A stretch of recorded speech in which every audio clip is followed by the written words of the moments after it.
This is your call to action. Get prepared, America. Economy, survival, energy, disasters. This is USAPrepares.com. Informative radio, educational radio. Interact now by emailing instructor@USAPrepares.com or text at 434-390-7953. Class, please take your seats. Now, your instructor, Vincent Finelli.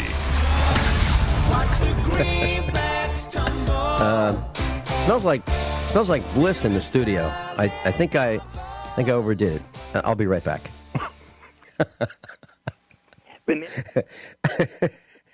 Dr. Shealy, I overdid it. Oh man, jeez, I can taste it already. I can taste it already. Everyone all set? Cocked, locked, overblissed. Here we go. Your dial set correctly to USAPrepares.com, broadcasting 2 hours daily from high atop the Missouri Ozark Mountains. Studio A. Information's on the website, and you may listen live. USAPrepares.com, your source for information that you can use. Tom's producing the broadcast at GCN. Converging threats are confronted daily by your instructors. I'm Vincent Finelli. Dr. Norman Shealy's with us. It's great to have you back, Dr. Shealy. Hey, always good to be back. Dr. Shealy, I understand you were busy last week, and you had a whole bunch of students that you were training at your institute. Can you share with us what we you were had doing? 28. It was one of my largest classes here.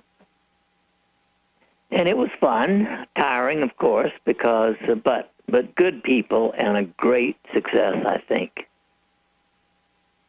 Well, I didn't read about it on the news, so obviously the police weren't there. Well, thanks to my men Hassan. So, Dr. Shealy, what did you train? Did you train in the rings, the sacred rings? Well, I did actually 2 days on the sacred rings for certification, as well as 3 days before that on the wider field of energy medicine. We cover all of the aspects of energy medicine that I think are proven scientifically and ready for clinical use. Very fascinating. I can tell you, Dr. Shealy, just before the broadcast on Monday, we got calls in the studio from some of your students who were looking for your institute. And so they're calling us about 80 miles away, 60 to 80 miles away. And I think one of them was from Australia. Is that right? Yes, I had one from Australia and one from London. Okay, well, I guess it was I think it was those guys that called for directions, and that's really neat. And of course, one of the wives of one of our instructors was there training with you. So that's really, really fascinating. Now, once they're certified in this, what will they do, or what can they do if they choose to? Well, really, in the future, I want to be sure that Babette sends out the map and directions for the students, because we did have a couple who got here a little late, but they all got here. Mm-hmm. So what can they do with their certification once they have it? This is for people who want to use this with clients. Mm-hmm. And basically, it's primarily for people who already have some type of clinical practice. They might be acupuncturists, they might be massage therapists, counselors of some kind, and the rings have significant additional benefit by activating these specific acupuncture points. Actually, there's 60 different acupuncture points. Now, each ring has 13 points, except one has only 12.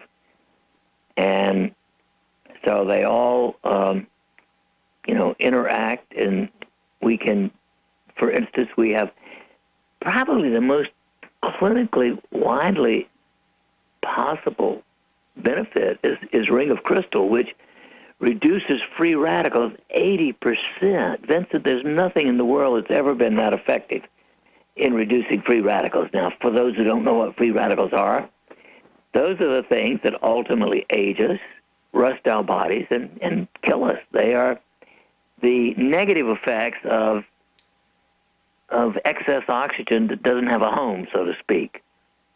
And so it damages cells, it kills cell walls.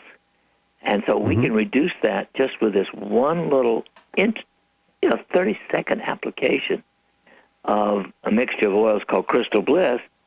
We can reduce that by 80%. We've got people over a year now who've kept their free radicals 80% reduced. Now, theoretically, that's an 80% help to your overall health and longevity. And would a person be able to use it the way I do, just, one drop between the thumb and it probably will not reduce free radicals quite nearly as well if you just put it on the Hoku point. Your sense of olfaction, your olfactory sense is highly advanced.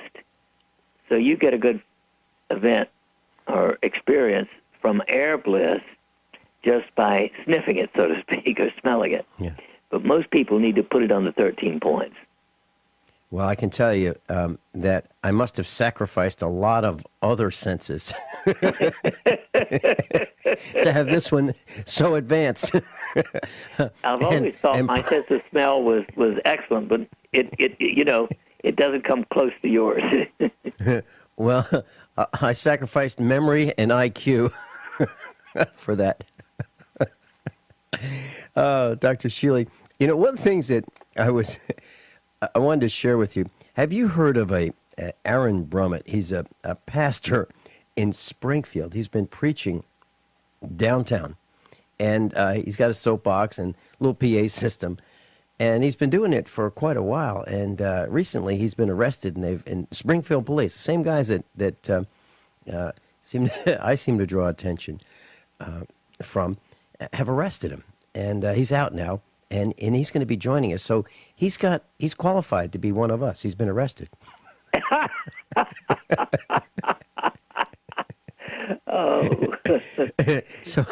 must be saying something good. Well, he is. He's just preaching.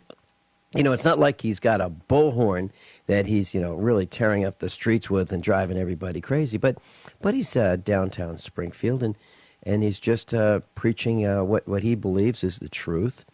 And although I've never been part of his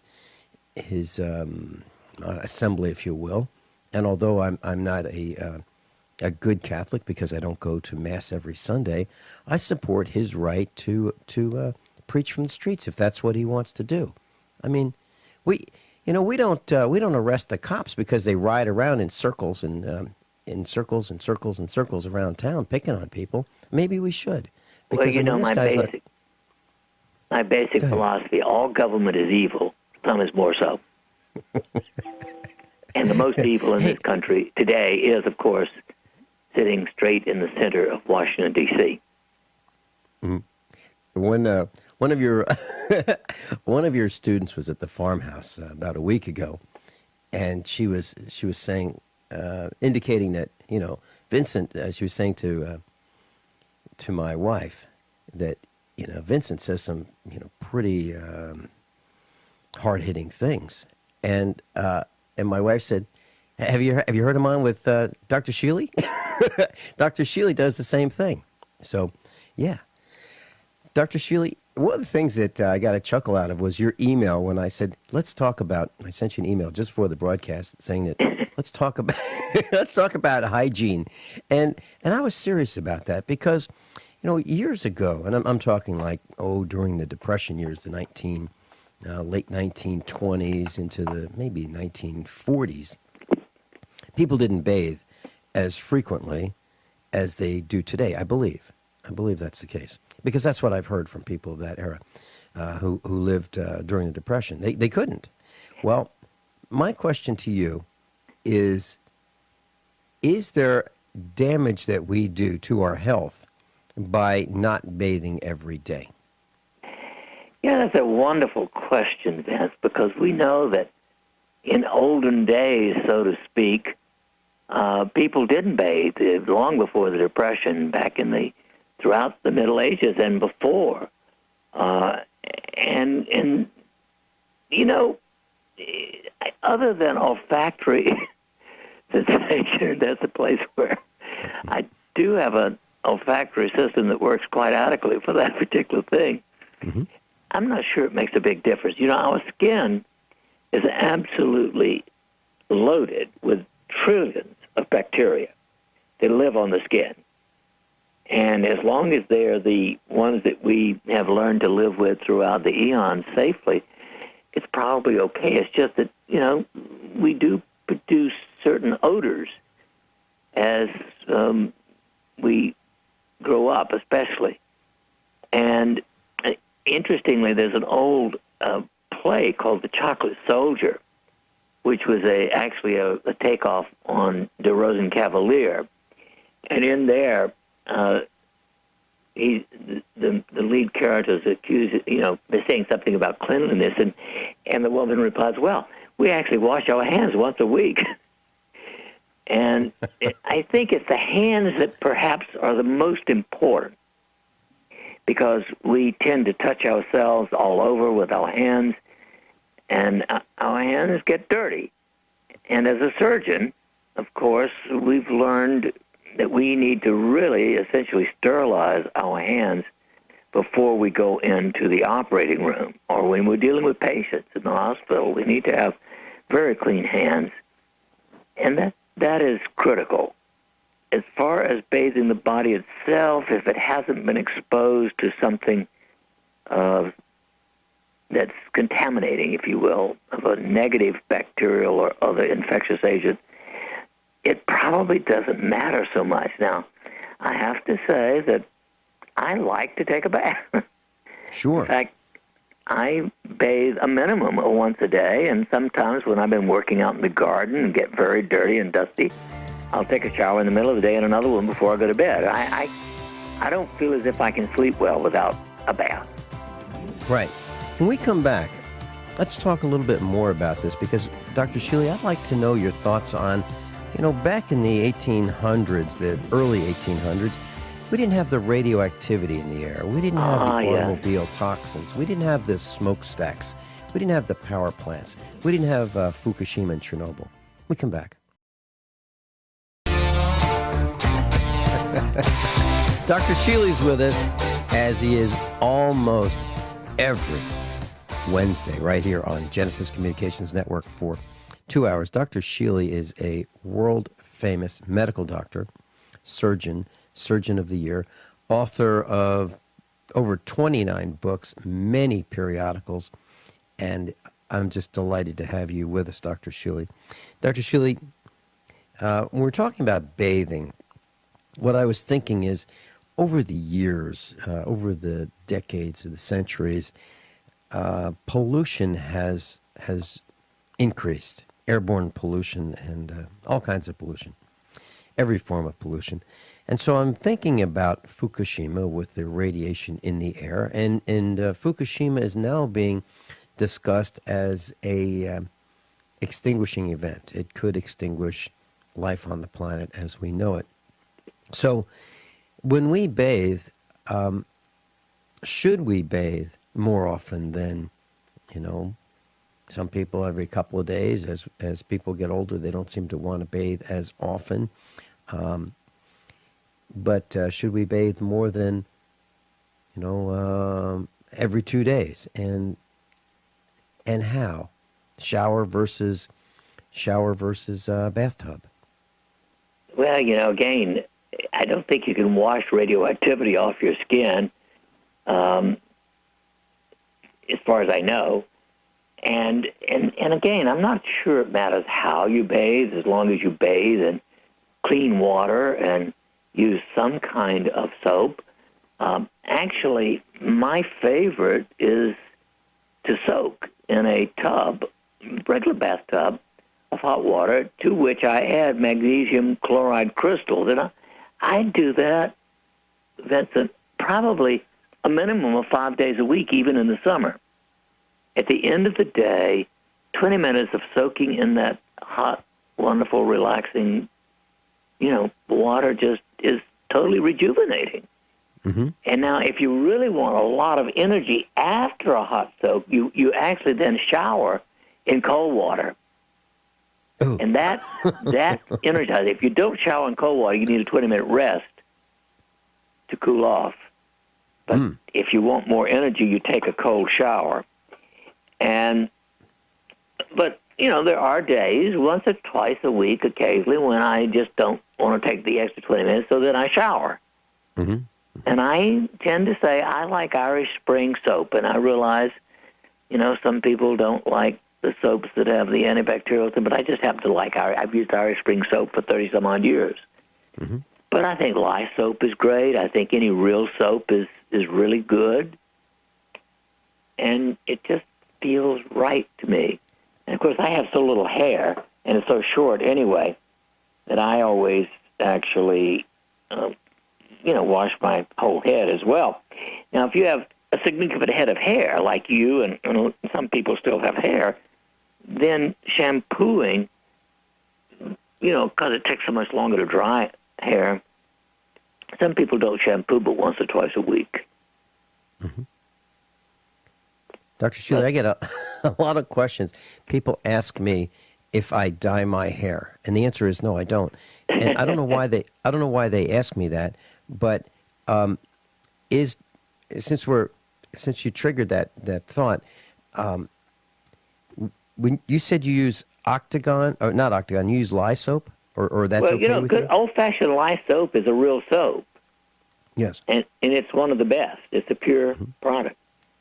Okay. I heard that that a deficiency of copper would cause a person's hair to whiten. Is that true? Yeah, there are all kinds of comments on that without as much proof as I would like. Some people, like pantothenic acid, they believe that using extra pantothenic acid can prevent your hair from turning gray. It is partially nutrition and hugely genetic. I mean, my mother died at age 97, and her hair was gray, but not white. Mm-hmm. And so it's fascinating. Now, both of my sons, who are now, one is 52 and one will soon be 50, both of them have, not more than one or two gray hairs at age 50s, and so they're obviously going to fall. They've also not lost any hair.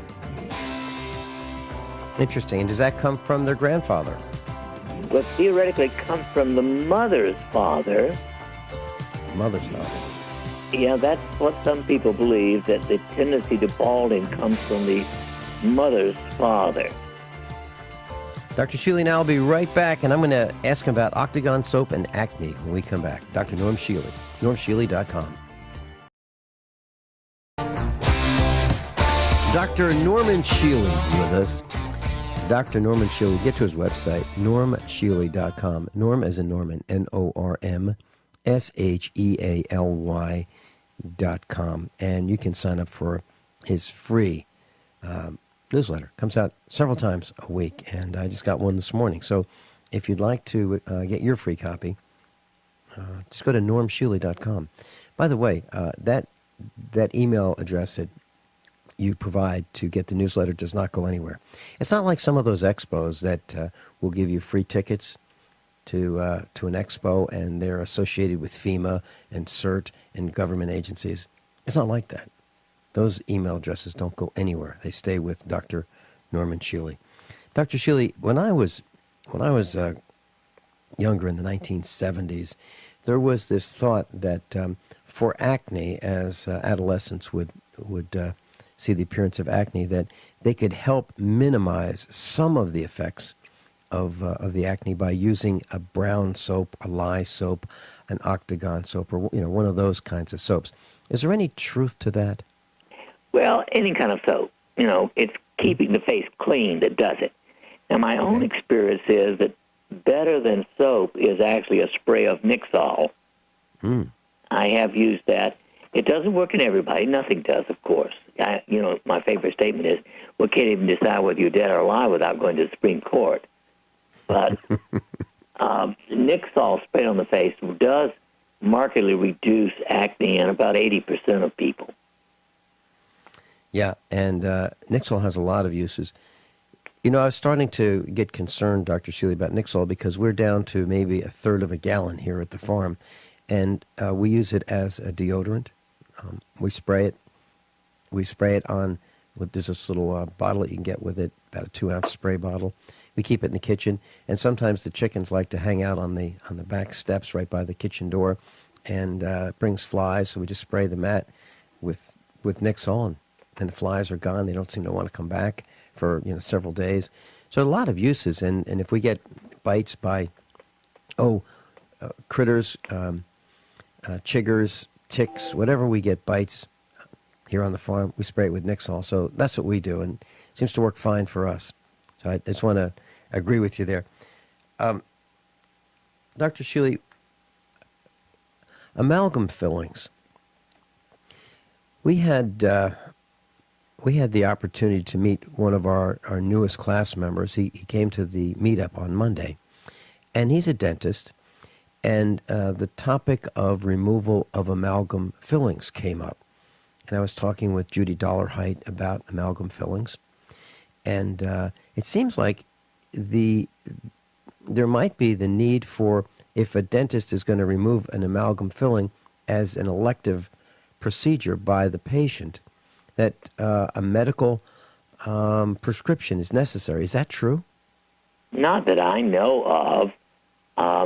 My own dentist here in Springfield will remove amalgam fillings on request, and he will even allow the patient to bring in a nurse practitioner to give an IV of vitamin C during the extraction or removal of the silver amalgam, because that cuts down a great deal on the toxicity. Okay, so an IV. And so can you tell us what the procedure would be from your perspective, and what are the concerns and the risks for having mercury amalgam fillings removed? My dentist in La Crosse, Wisconsin, convinced me 33 or 4 years ago how toxic mercury silver fillings are. In fact, I think the American Dental Association is as guilty as Monsanto and the tobacco industry in pushing a really, really poisonous, toxic approach that should have been outdated 50 or more years ago. Mm-hmm. Because silver fillings are not silver. They are 50 to 60% mercury. And you leach that poison out of it as long as they're in your mouth, no matter how good you are. Now, some people, because of the pH of the saliva and other things, leach more than others. But it's clearly toxic to the nervous system, to your immune system, especially those two. So I had all 12 of my silver amalgam fillings removed in 1981, I believe. And they were replaced at that time with gold. You can now do it with porcelain or some type of plastic thing. And the procedure to remove them is that you use a rubber dam so that theoretically you don't swallow any of the stuff while it's coming out, and use a vacuum continuously to suck up the mercury fumes, because it vaporizes as they're drilling it out. Mm-hmm. And that is, potentially temporarily more toxic immediately after the procedure. Now, if you're going to have it done, you should be taking probably 5 grams of vitamin C a day for at least a week before and a week or two afterwards. And when you do that, you've also got to increase your B complex, especially B6. So you need about 50 milligrams of a good B complex while you're going through this.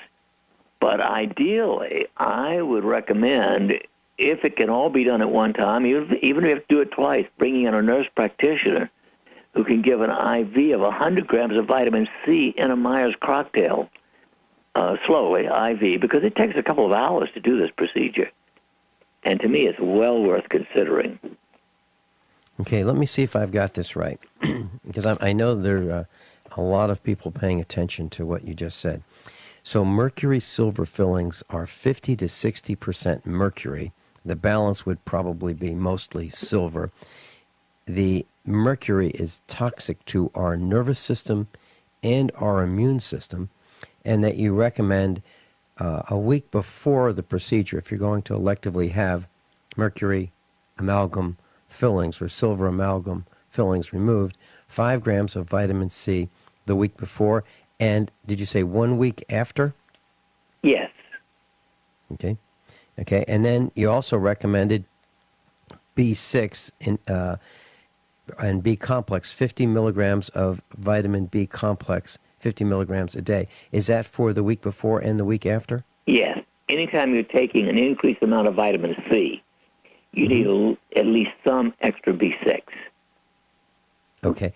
Now, is B complex, do we take the B complex and the B6?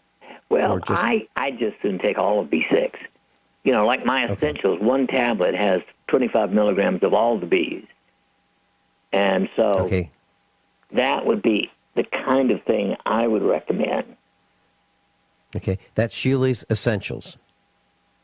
Well, it's got B complex and trace minerals, and you need all of those when you're taking, you know, a lot of supplements. Okay. And Dr. Shealy, where would you recommend that we get those? Let's say those of us that are in Springfield, who are in Springfield, we can get them at Spring Valley right near Ziggy's. What about the rest of us who are not? Well, anyone can get it off my website. NormShealy.com. NormShealy.com. And as far as the vitamin C is concerned, I particularly like my youth formula, because my youth formula has in it 2 grams for 4 capsules, which is the recommended daily dose, 2 grams of vitamin C and 1 gram of MSM, methylsulfonylmethane. Interestingly, we found that neither MSM nor vitamin C alone helps restore your ability to make DHEA, but when you put the two together, it actually allows you to help your adrenal glands rejuvenate and begin making more DHEA. So the youth formula, and what is the dosage that you recommend for the youth formula, Dr. Shealy? Well, in the ordinary circumstances, just 2 twice a day. If I were doing it, I guess I would take at least 4 twice a day if I were going to be getting that silver amalgam filling removed. Okay. And, you know, I had, I shattered two of my teeth when I bit into, I did something I should not have done. There was a Tootsie Roll Pop in the kitchen, and for some reason, I bit into it. Even more amazing is that I actually started eating it, but that I picked it up in the first place. That's amazing. But I broke 2 fillings, and as a result, I had the mercury amalgam fillings broke off, and that was a good thing. And then Dr. Howard Shane repaired the 2 teeth that I damaged with that Tootsie Roll Pop. So they're off limits for me. And I used to have a metallic taste in my mouth when I woke up in the morning, and it was right where those fillings were. And I don't have that anymore because he replaced it with a non-amalgam filling. So I actually believe there is electrolysis, as you were talking about previously, and I believe that I was dissolving this mercury and consuming it and poisoning myself. Exactly. But you know, Vince, when I was growing up, every spring, our family doc recommended a purge with a mercury laxative. I think it was calomel or something like that. And so here, I know I must have gotten it 8 or 10 times growing up. And it causes violent diarrhea, of course, and it is a purge. So we do live despite these toxic things, but I don't recommend it. Now, the other thing is, of course, my mother had me on a large dose of vitamin C, at least 1 gram a day growing up. You know, Dr. Shealy, when you were talking about the toxicity to the immune system and the nervous system with these mercury fillings, you know, one of the things that came to my mind was Parkinson's disease. Yeah. We seem to have more and more nervous system type diseases than I remember as a child. Is that just me, or is it because of things like these mercury fillings and other toxins? Well, I think it's because of total toxicity and inadequate antioxidants. You see, I think that part of the problem is that most people, a majority, don't take any or at least enough of the normal antioxidants that we need more of because of all the poisons around us. For instance, I'll tell you what. Why don't you hold that thought, right, Dr. Shealy? Oh, we certainly have enough breaks, don't we? Jeez. Tom hit the button, and we're going into a break. Dr. Norman Shealy is with us. We're going to be talking about antioxidants. He's going to tell us why we need to pay attention to antioxidants because of our environment. Dr. Norm Shealy. That's really neat. During the breaks, I get a chance to listen to some of our commercials, and I just heard the one for Terraganics. Eric Lancaster has been on the air with us. He's a senior vice president of Terraganics, and he's been to the Get Prepared Expo. So it just reminded me of Eric Lancaster. I'm going to give him a call after the broadcast, and we'll get him back on the air. Dr. Norman Shealy is with us, and we're talking about antioxidants. Dr. Shealy, please share with us our need to pay attention to antioxidants and why it's so important. Well, there are three major categories of standard antioxidants that we should all be taking. One of those is vitamin C, and that I prefer with my youth formula because it has the MSM with it. Second is beta-carotene or vitamin A. Actually, I much prefer astaxanthin, ASTAXANTHIN. I think it is just absolutely crucial. And the third is vitamin E, and there I strongly prefer Sunset, the Kyani Sunset, which is the tocotrienol form of vitamin E, which is much more powerful than the tocopherol form of vitamin E. You need all three of those.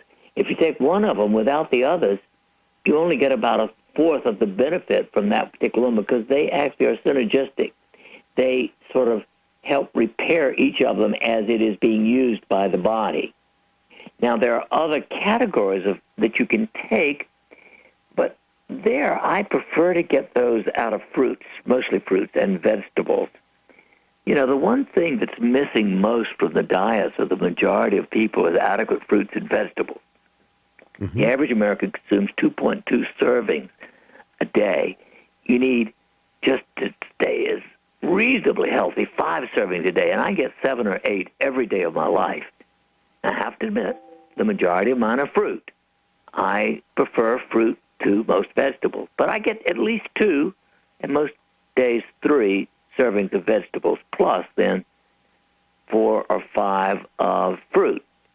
They are loaded with anthocyanins and polyphenols and other wonderful antioxidants that I think you get best out of eating adequate fruits and vegetables. Dr. Shealy, when you said the average American gets 2.2 servings of fruits and vegetables, from what I've seen, a lot of people aren't average. I mean, they get way less than that. I mean, open a can, and if you're talking about if they have a can of vegetable soup, if that would count as vegetables, okay.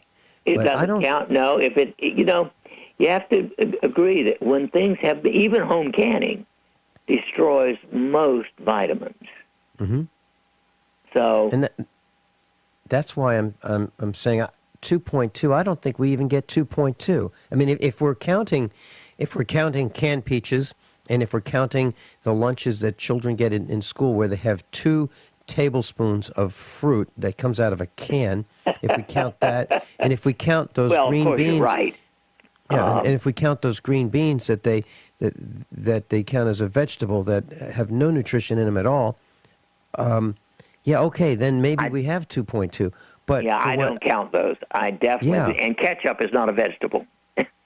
Well, according to, I was in a meeting with a school principal, an elementary school principal in Virginia, and he pulled out this ketchup, packet of ketchup, and he said this is the kind he likes because it doesn't have as much vinegar, but they're reserved for the teachers because the children get the ones with the most amount of vinegar in the packets of ketchup. And he said, now this is considered by the state a vegetable, a packet of ketchup. Seriously. So what you were saying, in jest, is actually fact.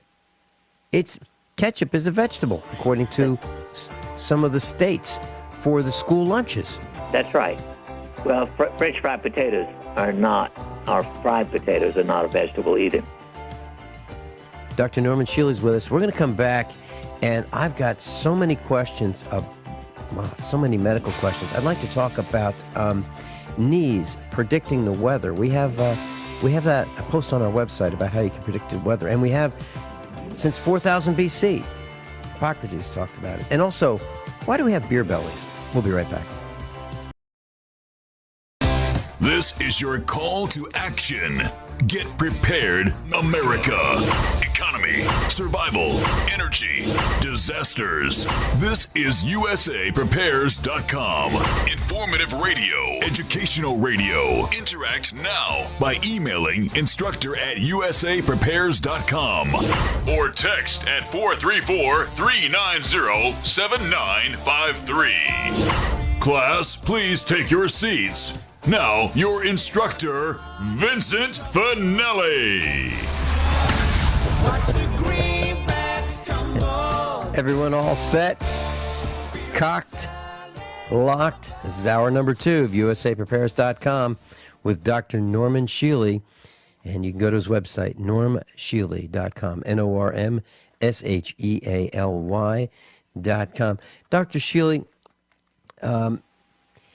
even 400 BC, Hippocrates noticed that there were some seasonal illnesses. And one of them is like rheumatism, where the dampness and the pressure change seems to affect the joints. And I remember people saying when, the elders back in the 1950s and 60s would say, it's going to rain. I can tell because I can feel it in my joints. What do you think about that? Oh, there's no question. Now, not everybody, of course, is sensitive to that, like anything else. Right. But there's no question some migraineurs, some patients who have migraine, can tell you up to 24 hours in advance whether a storm is coming or a major barometric pressure change because they have a migraine. And we're all unique and individual in many, many respects. And certainly any place where we have inflammation in the body may flare up when their barometric pressure changes. No doubt, no question. That's fascinating. So it's not just folklore. It's actually, there's actually truth in that. Arthritis showing signs of more pain because of the cold and dampness. And I've heard many people say, "Geez, I can't do it today. It's the weather." And I think, what's the weather have to do with it? And they'd say, "Well, no, it's I heard I ache when it's like this outside."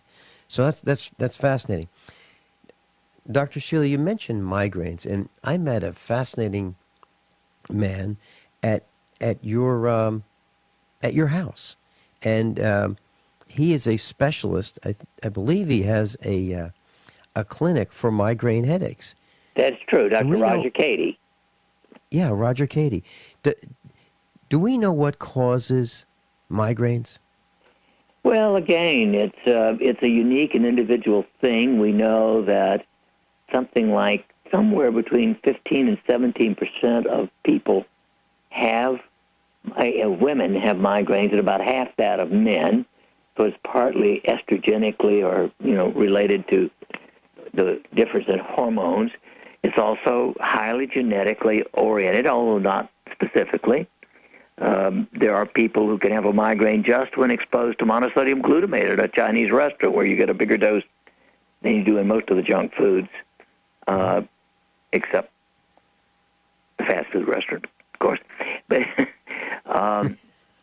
and so it is a unique and individual thing, and it is, in my opinion, a disturbance in the fire energy from an acupuncture point of view. It is largely a disturbance in the fire energy of the body. Now, the fire energy is essentially the entire endocrine system, but most especially the adrenal glands. So if we experience migraines, and I don't know if I've ever had what some people refer to as a migraine. I've had headaches, of course, but I don't think I've ever experienced excruciating, can't move, can't think, can't do anything kinds of headache.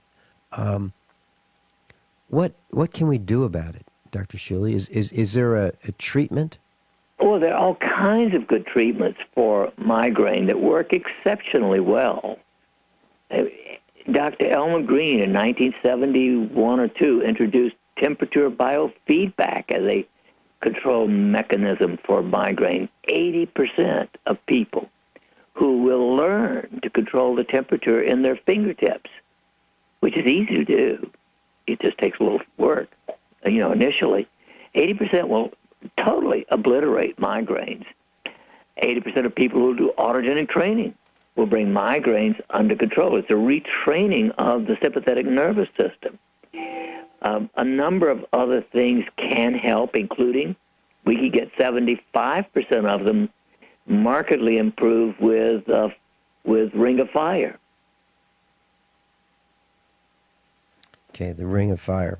So if we have a migraine headache, are you saying apply the Fire Bliss to the acupuncture points? Yes. On your map? Instantly, right at the onset. Okay. And what is the frequency that you see that it works, or what percentage of those that you Well, it works in at least this? 75% of people instantly. Wow. Okay, so that's Fire Bliss on the acupuncture points. And if they decide they want that, they can get it at your website, normshealy.com? Right. Okay. And they'll get the map as to where, the map of the body as to where to apply it? Okay. Dr. Shealy, how do we control the temperature of our fingertips with our mind? Mentally. You can. Do I just say? In the old days, even you may be barely old enough to remember that insurance companies especially used to send out little calendars at the end of the year that had a thermometer on them. Oh, absolutely. You can buy those little thermometers, and they're adequate for temperature biofeedback training, and you very gently tape one of them with some Scotch tape to the index finger of your dominant hand, and you just take a recording of what it is. Now, in a healthy person, the temperature of your fingers will be in a normal room of 70 to 72 degrees, somewhere between 85 and 90 degrees. Okay. And so you record that, and then you don't look at the thermometer again, and you spend at least 5 minutes just repeating with every breath, my right hand, it must be the right hand, my right hand is warm. My right hand is warm. And imaging the sun beaming down upon your hand. After 5 minutes or so, look at the thermometer, and if you've raised it at all, you know you're going to succeed. Now, some people are terribly, anxious, and they're going to take a lot longer, and they can't wait 5 minutes to look again, and they're going to interfere with the results, because if they stare at it while doing this, the temperature will go down. It is an overactivity of the sympathetic, the adrenaline system. But if you do that just 5 minutes a day for a week or 10 days, then at the very onset of a headache, all you have to do is close your eyes and say the words a few times and imagine the sun beaming down, and you turn off the headache. It's so simple. let me ask you this, Dr. Shealy. If that works, is there something that we can do to improve our memory? Well, the most important thing for improving memory, of course, is to eat a wide variety of real food and exercise physically. And use your mind, not in some dull, unbelievably useless, stupid, robot-making television and game-watching thing. Mm-hmm. But use your mind to read and to study and to learn. Well, Dr. Shealy, I've made it a practice to, when I hear a new advertiser on Genesis Communications Network, if an advertiser shows up on this broadcast, I'll call them and I'll talk to the CEO, and we'll get to know each other, because I want to make sure that I know who they are and they know who I am. And I was talking to one of our newest advertisers last night. I was talking to the CEO, and he was explaining to me that his research shows that people don't want to read. They don't want to read blogs. They don't want to read material. They'd rather look at pictures and learn from pictures. And I find that while I believe that he's right in that respect, I believe it's not a good thing, because if we're looking at pictures, are we really expanding our mind? Are we really expanding our vocabulary? Are we really increasing our ability to think and decipher and to engineer and to imagine and to create? What are your thoughts on that, Dr. Shealy? I've been saying for at least 45 years that someday we're going to do autopsies on the brains of people who've spent their lives on television and find a great big hunk of the brain missing because it wasn't used adequately. Watching television destroys, essentially, your ability to make images. Radio, of course, you have to make your own images. So listening can help memory to some extent. Reading, I think, even more so. Mm-hmm. Yeah. I have found, Dr. Shealy, before I was broadcasting, I found that my vocabulary had decreased markedly from what it used to be, because I was out there just talking to the cows, just doing my thing, talking with the farm animals, and I didn't need to use an extensive lexicon with them. I could, cattle call's pretty simple. Well, there has been for many years the old use it or lose it thing. And it's absolutely true, isn't it? Anything, whether it's math or vocabulary, music, all of it, it does have to be revisited at some kind of, frequency in order to remember it and use it well.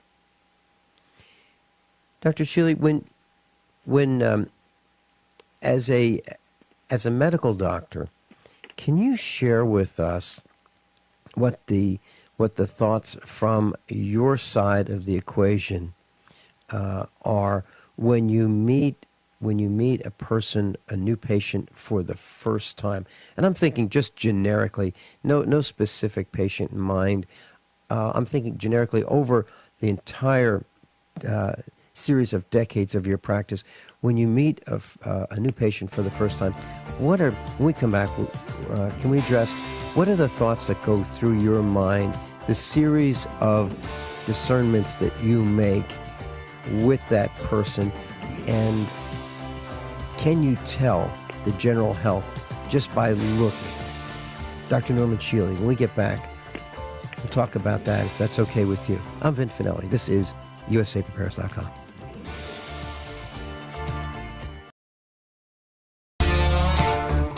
Dr. Norman Shealy's with us.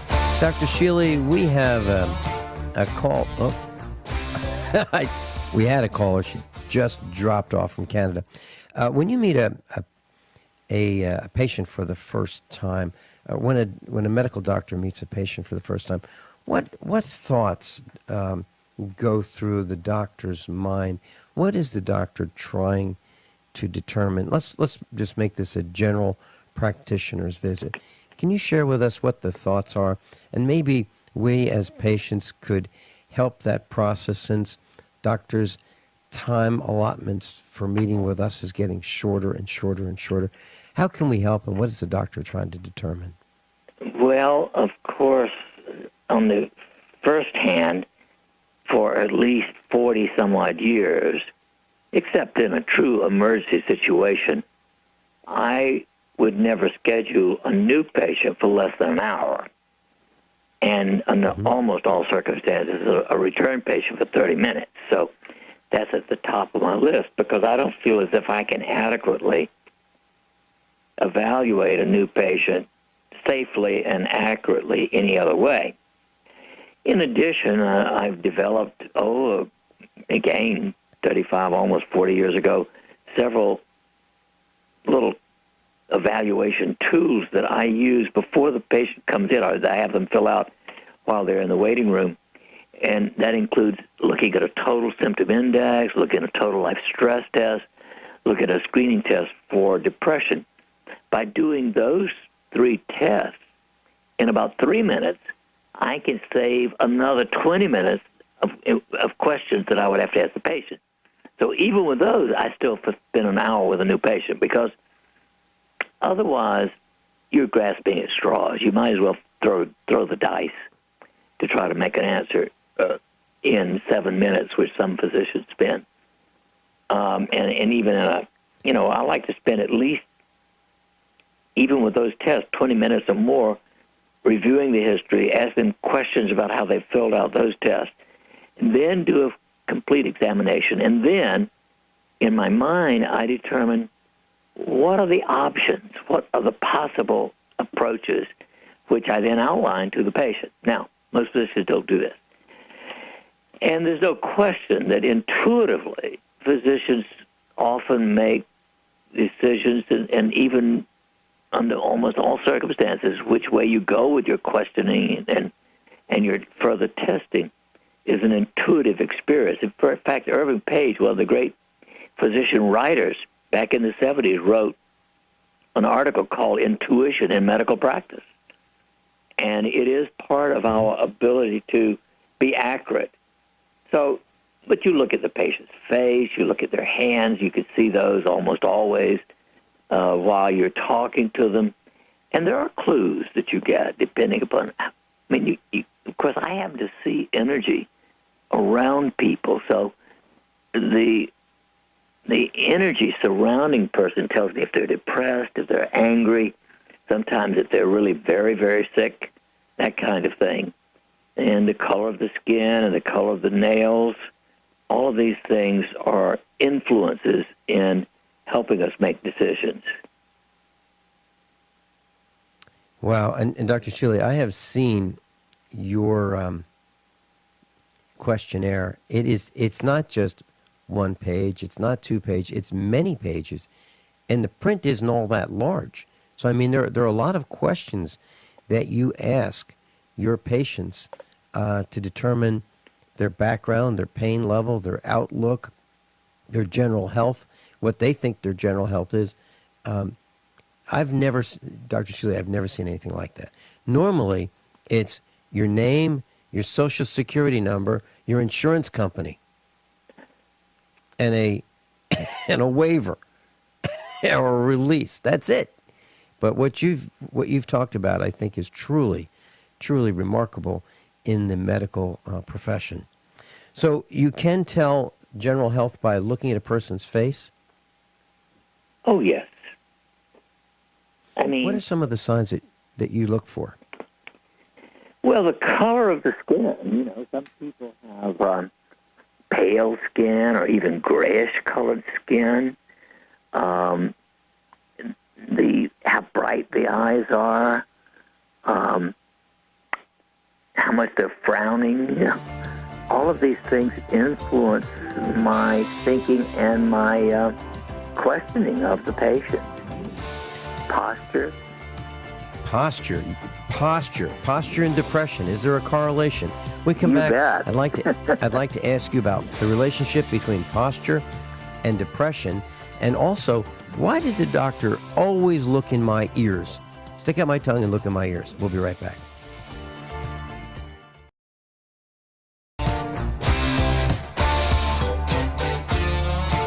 Hey, Tom, I don't have the return.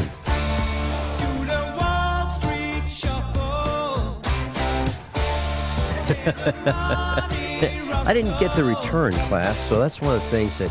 See, I fly by the sound. I've got an atomic clock in front of me, but I don't fly by that as well as I probably should. I fly by the audio prompting, which is the introduction, the outroduction.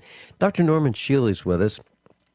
And, Dr. Shealy, I just want to announce, I just got an email during the break. We have another affiliate that picked up USA Prepares, WEZO, Augusta, Georgia. I want to thank you so much for joining us and allowing us to be on your air in Augusta, Georgia. WEZO. Thanks so much for being part of USAPrepares.com. Just happened, Dr. Shealy. So, and by the way, we're going to be broadcasting on WEZO in Augusta, Georgia, 11 to 1. That's drive time, noon drive time. So thank you so much for being with us. Dr. Shealy, we were talking about depression, and we were talking about that you can see the correlation between depression and posture. Please share that with us. Well, the shoulders tend to sort of drop, and the head tends to be somewhat forward. That's, it's just a sense that you get very quickly when you see someone. Interestingly, by the way, 98% of all people with headaches, migraine and otherwise, have very bad posture in the upper thoracic, chest, and neck.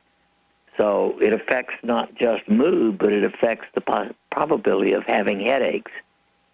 It's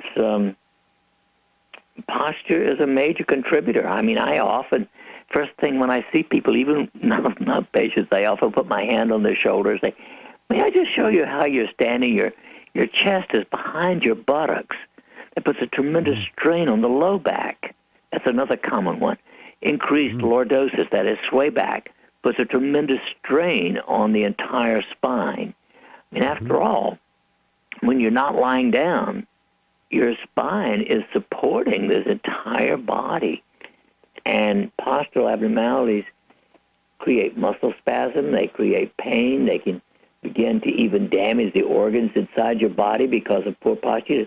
I mean, everybody is, I'm sure, aware of someone who's got severe scoliosis. That's a curvature to the side instead of backwards. And people who've got significant scoliosis, as they mature, past the age of 50 especially, they often have increasing problems with both the lungs and the heart because of really horrible posture. Well, I talked to a surgeon in Springfield about that, and the repair for that is putting two rods up and just ripping the back apart, putting two stainless steel rods in. It seems like a horrible repair, and then the back can't move at all. Well, that, of course, is, in my opinion, most of the time not necessary if it's addressed early in childhood. My daughter had scoliosis when she was, 11 or so, and the orthopedist, of course, would have put her in a brace and then eventually would have fused her spine. I took her to an excellent chiropractor. He saw her once a week for a month or two and then once a month for a year, and that brought her scoliosis under control, and that can be done if it started before the big growth. Do you have a recommendation for a chiropractor in the Springfield community? Well, I would see Ed Douglas. He's actually an osteopathic physician. And so, I mean, Ed is the only what I call real DO in Springfield. It means he still does osteopathic manipulative therapy. And so I would start with him. Okay. Dr. Shealy, I just found a post on the website. The federal government is studying how to use Twitter, a social media platform, to study depression. They are actually doing depression surveillance based on what people are saying on their Twitter accounts. The government has gone through, I mean, I can't believe the amount of surveillance. And now they're creating an algorithm to determine if people are depressed through their tweets.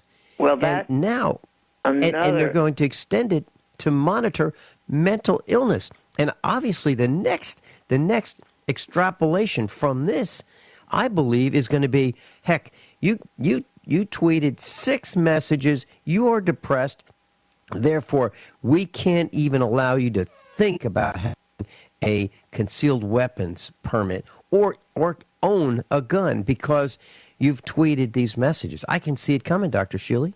Oh, they'll put you on the drugs that make you even more depressed. Yeah, I think for a government that's bankrupt, it has long ago overstepped all conscious, reasonable activity. This government reminds me of an old O. Henry short story in which a man who was about to die was put into a hypnotic trance. So when he died, his body didn't rot. 15 years later, his body is just absolutely perfect. The hypnotist takes him out of the trance, and the body dematerializes before your eyes. Our government is bankrupt, but in a trance, and someday, when the trance is broken, it'll rot overnight. Wow. So there. Wow. And it's not a question of whether, it is only a question of when. Dr. Shealy, there's so many people I haven't that I've talked to on the phone, in person, at meetups, at events. Nobody. I don't know anybody who is happy about their surroundings.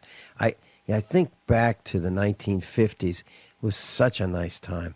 It really was. And I know there were problems, and I know there was the CIA and what they were doing and the evil things that they were doing.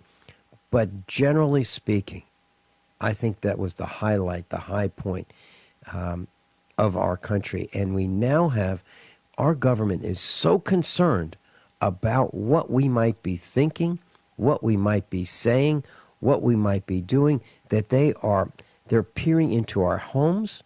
They're listening in on our phone calls. They're saving them for perpetuity. They're saving our emails, our tweets, our Facebook transmissions. It's horrible. And what I'd like to have someone who is an expert at this or who has been studying it.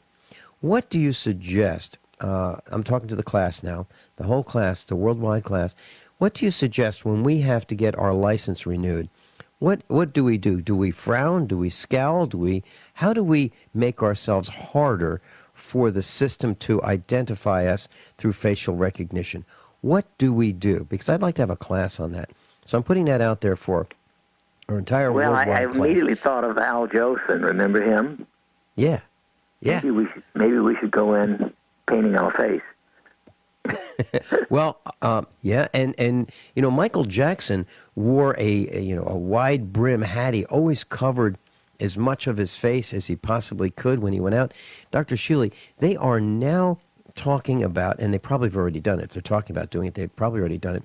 Installing cameras, recognition cameras, on store shelves. So if you go to buy cookies or something like that, or whatever it is that you're reaching forward to get, these recognition systems can now identify your sex, male, female, young, medium, older. They can identify who you are, and they're building a database of that. I mean, that's beyond the pale, is absolutely out of control. And so I'm going to start wearing disguises when I walk around. I'm not kidding. It's out of control. I used to have a haircut like Michael Landon of Little House on the Prairie. I've seen, if you look me up on the internet, you'll see that I have a shorter haircut.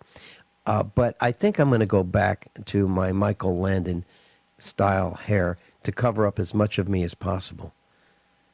Because I object to this, Dr. Shealy. One of our instructors sent me an email, and he's reminding me that I mentioned I would talk or ask you about beer bellies, why we have them. And he wants to know why we have beer bellies. Now, I don't have one yet, and I hardly ever drink beer. I'll drink it socially, but, you know, a six-pack would probably last me a year. Not because I'm against it. It's just because I don't desire consuming, you know, a lot of beer. It's just that I don't. So it's not that I'm a teetotaler, and it's not that I'm saying that people shouldn't. That's not it at all. It's just that I don't very often. So, Dr. Shealy, is it a beer belly, or is it a wheat belly, or is it just that we just eat so much that we expand? It's a calorie belly. Okay. And wheat is the biggest contributor to it, and a lot of beers made with the basis of wheat. Mm-hmm. But it is total calories and lack of exercise. Okay, so that's right. And I don't eat a lot of calories. I mean, I really don't. And I find that because I exercise on the farm, I don't think I need to eat. For some reason, I think my digestive system's working, and I don't think I need to eat as much as some people who I think their digestive system is not working as well. Is that true? Absolutely. No question that the quality of your digestive system is a major contributor, not only to weight, but health in every aspect. Well, let me ask you this. Every morning, almost every morning, I try to eat a large bowl of oatmeal with raisins. And I mean a large bowl. I'm talking about a large soup bowl. Is that something that you would recommend I continue or not? Because I want to make sure I have a lot of fiber, and that's one of the reasons I eat that. Is that a good thing to do since they're no longer putting radiation or radioactivity in oatmeal? It's no different from any other food at this point. Certainly, oatmeal is one of the best foods of all the grains. Brown rice, oatmeal, and millet are the best. Okay, so I'm doing the right thing. When we come back, Dr. Shealy, I'd like to talk about Oreo cookies. There was a study done that they're more addictive. It shows scientists say they're more addictive than cocaine, Oreo cookies. When we come back. Dr. Shealy's with us, normshealy.com, NORMSHEALY.com. Dr. Shealy, we've thrown overboard some potential sponsors, and I guess we're about ready to do it again. Oreo cookies. Cookies are supposed to... You know that I'm writing a book on the health benefits of 1,000 foods, and I wouldn't even put Oreo cookies in the book because I consider them total junk from start to finish.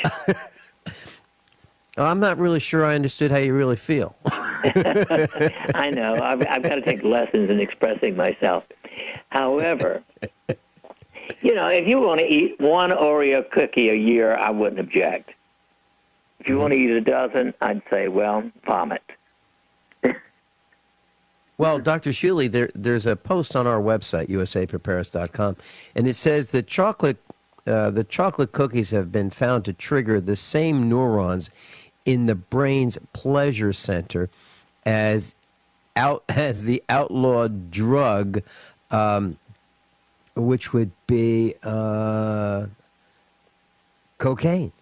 So it looks like dark chocolate does have something called anandamide, which is a little bit of a piece of an amino acid stuck together that do induce pleasure. However, when you mix it with sugar, you avoid a lot of sugar especially. It actually destroys much of the benefit. But the taste buds become addicted very quickly, so they don't know the difference between good dark chocolate and crummy, all kinds of mixed chocolate. Milk chocolate, of course, has a lot of milk in it, a lot of sugar there, as well as additional sugar. It's all already loaded. But a 70% or more dark chocolate, 1 ounce a day, I think is good for almost everybody. But when you get up to 3 and 4 ounces, no, it becomes junk. We have a couple cows, just a couple on our farm that are called belted Galloways. And what they are is that they start out with the front, the head, the legs, all the way to the midsection of the cow is black. And then there's a band of white. And then the back section of the cows, the legs, the tail, are black again. So Mrs. Finelli has these cows on the property. They belong to our neighbor. And she calls one of them Oreo, and because it looks like an Oreo. And then the other one she calls Thick Stuff because the band is a little thicker in the middle. So anyway, so we're not eating Oreos, and this post says that they are addictive. Dr. Shealy, 5 million babies are now born through the process of in vitro fertilization. That's a lot of babies. And the process started in 1978, and it has been continuing. And here's my question. Are people using this procedure of in vitro fertilization where the egg is surgically removed from the woman, fertilized with sperm, and then put back in? Are they doing that because the sperm count is down for men, or why is this happening, Dr. Shealy? Do you have any thoughts on that?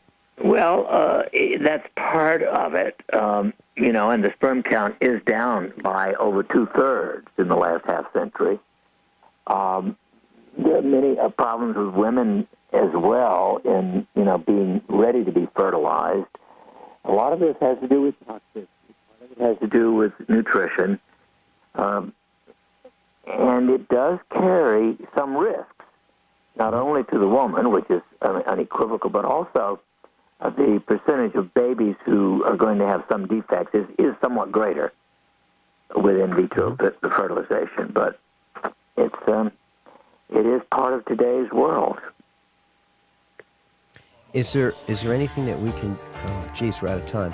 We come back next week. Maybe we can talk about a little bit more about what's happening with births, why we have so many birth defects, and maybe what we should do if we are considering having children. Dr. Norman Shealy, thanks so much for being with us. I really appreciate it. And class, I just had a chat yesterday with the CEO of The Survival Key. He's advertising on this broadcast, and let's see if I can get him on the air. So above all, honesty and integrity. What happens next is up to you. Thanks so much, Dr. Shealy.